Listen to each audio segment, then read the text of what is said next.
राम राम दोस्तों और मेरी माताएं बहनें, आशा है कि आप सभी के ऊपर बाबा नीम करोली जी की अपार कृपा हुई। आपके घर परिवार में सभी कुशल मंगल होंगे, यही मैं प्रार्थना करता हूँ। बाबा नीम करोली जी की शरण में मैं अर्जी लगाता हूँ।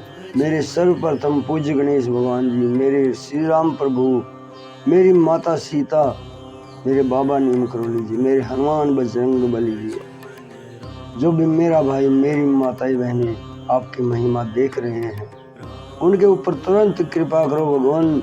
उनके घर में कभी कोई संकट ना आवे, उनके घर में सदैव सुख समृद्धि रहे, उनके घर में धन धान्य के भंडार भरे रहे। जय श्री राम, जय हनुमान जी की। दोस्तों और मेरी माताएं बहनें, आज मैं आपको श्रीमद् वाल्मीकि रामायण किष्किंधा कांड का 12वां सर्ग सुनाता हूँ।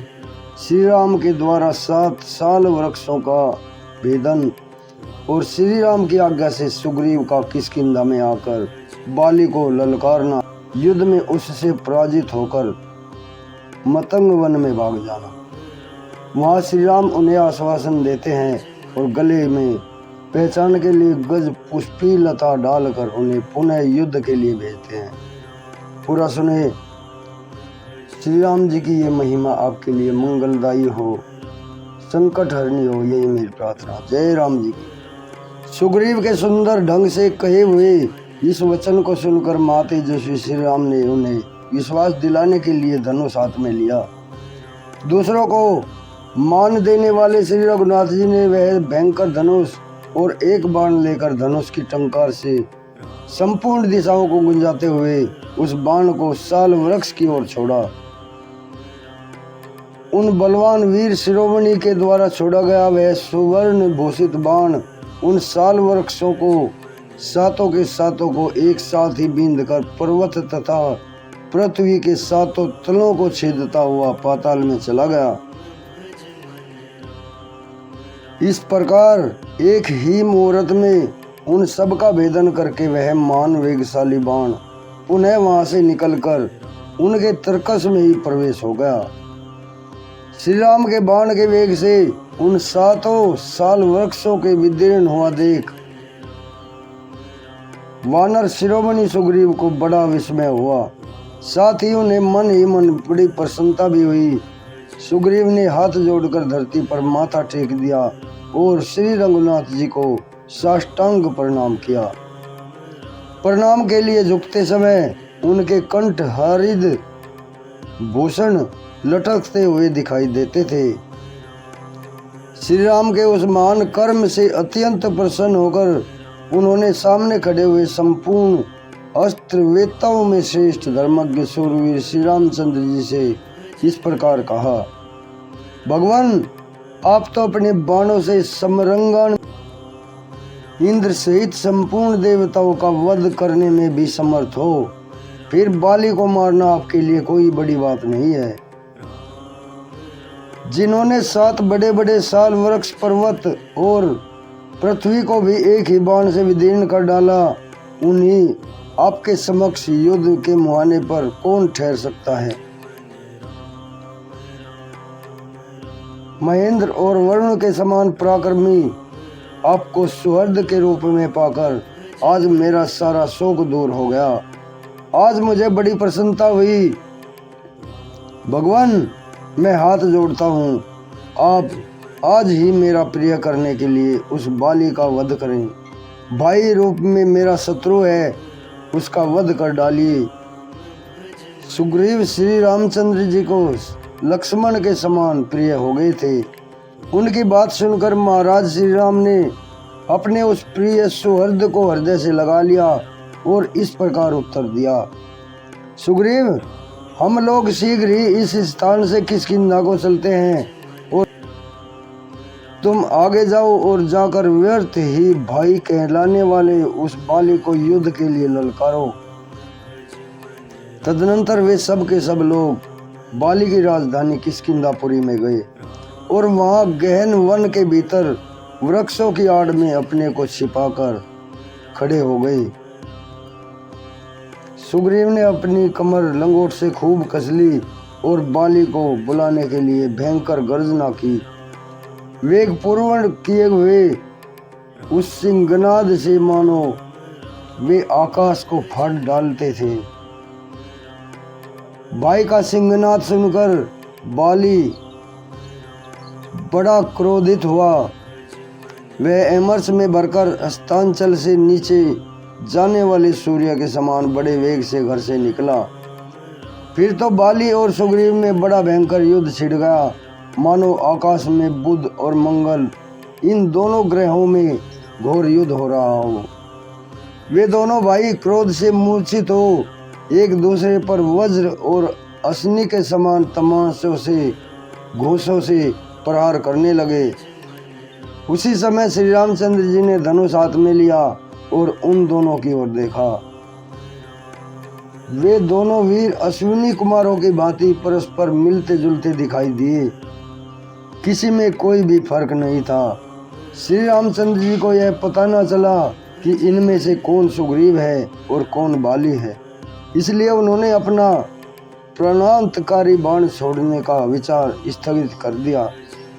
इसी बीच बाली ने सुग्रीव के पांव उखाड़ दिए और वे अपने रक्षक श्री रघुनाथ जी को न देखकर त्रस्य मूक पर्वत की ओर भागे। वे बहुत थके थे, उनका सारा शरीर लहूलुहान हो चुका था और जर्जर भी पड़ गया था।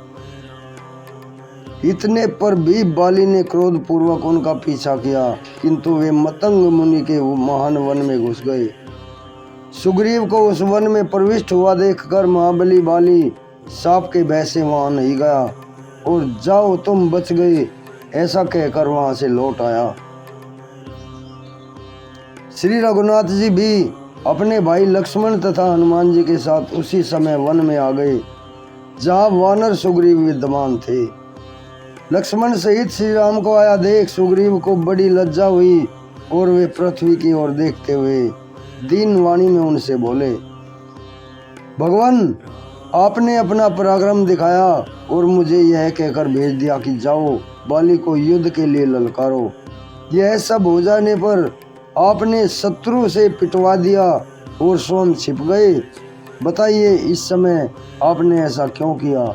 आपको उसी समय सच सच बता देना चाहिए था कि मैं बाली को नहीं मारूंगा।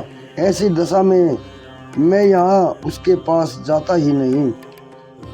महामना सुग्रीव जब दीन वाणी द्वारा इस प्रकार करुणाजनक बात कहने लगे, तब श्री राम फिर उनसे बोले, सुग्रीव, मेरी बात सुनो, क्रोध को अपने मन से निकाल दो।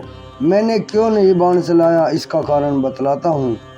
सुग्रीव, वेशभूषा, कद और चाल ढाल में तुम दोनों भाई एक दूसरे से मिलते जुलते हो। स्वर, कांति, दृष्टि, पराक्रम और बोलचाल के द्वारा भी मुझे तुम दोनों में कोई अंतर नहीं दिखाई दिया। वानर श्रेष्ठ, तुम दोनों के रूप की इतनी समानता देखकर मैं मोह में पड़ गया, तुम्हें पहचान न सका। इसलिए मैंने अपना महान वेगशाली शत्रु संहारक बाण नहीं छोड़ा। मेरा वह भयंकर बाण शत्रु के प्राण लेने वाला था, इसलिए तुम दोनों की समानता से संदेह में पड़कर मैंने उस बाण को नहीं छोड़ा। सोचा कहीं ऐसा न हो कि हम दोनों के मूल उद्देश्य ही विनाश हो जाएं। वीर वानरराज, यदि अनजान में या जल्दबाजी के कारण मेरे बाण से तुम ही मारे जाते तो मेरी बालोचित चपलता और मूढ़ता ही सिद्ध होती। जिससे अभयदान दे दिया गया हो उसका वध करने से बड़ा भारी पाप होता है। यह एक अद्भुत पातक है। इस समय मैं लक्ष्मण और सुंदरी सीता सब तुम्हारे अधीन है। इस वन में तुम हम लोगों के आश्रय हो, इसलिए वानरराज शंका न करो, पुनः चलकर युद्ध प्रारंभ करो। तुम इसी मुहूर्त में बाली को मेरे एक ही बाण का निशाना बनकर धरती पर लेटता देखोगे। वानर श्रेष्ठ, अपनी पहचान के लिए तुम कोई चिन्ह धारण कर लो, जिससे द्वंद्व युद्ध में प्रवृत्त होने पर मैं तुम्हें पहचान सकूं। सुग्रीव से ऐसा कहकर श्री रामचंद्र जी लक्ष्मण से बोले, लक्ष्मण, यह उत्तम लक्षणों से युक्त गज पुष्पी लता फूल रही है। इसे उखाड़ कर तुम महामना सुग्रीव के गले में पहना दो। यह आज्ञा पाकर लक्ष्मण ने पर्वत के किनारे उत्पन्न हुई फूलों से भरी वह गज पुष्पी लता उखाड़ कर सुग्रीव के गले में डाल दी। गले में पड़ी हुई उस लता से श्रीमान सुग्रीव वक पंक्ति से अलंकृत संध्या काल के मेघ की भांति शोभा पाने लगे। श्री राम के वचन से आश्वासन पाकर अपने सुंदर शरीर से शोभा पाने वाले सुग्रीव श्री रघुनाथ जी के साथ फिर किष्किंधापुरी में जा पहुंचे। इस प्रकार श्री वाल्मीकि निर्मित आस रामायण आदि काव्य के किष्किंधा कांड में 12वां सर्ग पूर्ण हुआ। जय श्री राम, जय हनुमान जी की जय, बाबा नीम करोली महाराज की। प्रभु राखो शरण, बाबा राखो शरण, सबके कष्ट हरो मेरे भगवान, सबके कष्ट। दोस्तों और मेरी माताएं बहनें, 12वां सर्ग पूर्ण हुआ है। कल मैं आपको 13वां सर्ग सुनाऊंगा। श्री राम आदि का मार्ग में वृक्षों, विविध जंतुओं, जलाशयों तथा सप्तजन आश्रम का दूर से दर्शन करते हुए पुनः किष्किंधापुरी में पहुंचना। अब आज्ञा लेता हूँ। प्रभु श्री राम जी, मेरे बाबा नीम करोली जी, हनुमान बजरंग बली जी, सभी देवी देवता आपके घर में सदैव खुशियां लाएं, यही मेरी प्रार्थना। बाबा नीम करोली महाराज।